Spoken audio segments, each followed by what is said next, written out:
ఢిల్లీలో వాయు కాలుష్యం అత్యంత ప్రమాదకర స్థాయిలో ఉంది. చలి, పొగమంచుతో రోజురోజుకు వాయు కాలుష్యం తీవ్రత పెరుగుతోంది.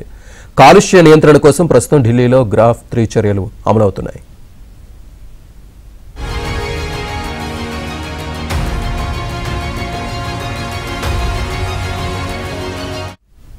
పంజాబ్, హర్యానా, యూపీ రాష్ట్రాల్లో పంట వ్యర్థాల దహనం, వాహన కాలుష్యం, పరిశ్రమల కాలుష్యంతో ఢిల్లీ గ్యాస్ ఛాంబర్లా మారింది. దీనికి పొగమంచు కూడా తోడవడంతో రోడ్లపై విజిబిలిటీ తీవ్రంగా తగ్గిపోయింది. పగటిపూట కూడా వాహనదారులు హెడ్లైట్లు వేసుకోవాల్సిన పరిస్థితి ఏర్పడింది.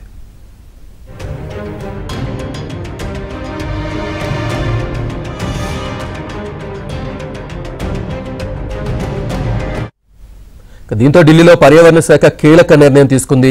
అన్ని ప్రభుత్వ, ప్రైవేటు కార్యాలయాల్లో 50% సిబ్బందితో మాత్రమే కార్యాలయాలకు రావాలని, మిగతా సిబ్బంది వర్క్ ఫ్రం హోం చేయాలని ఆదేశాలు జారీ చేసింది.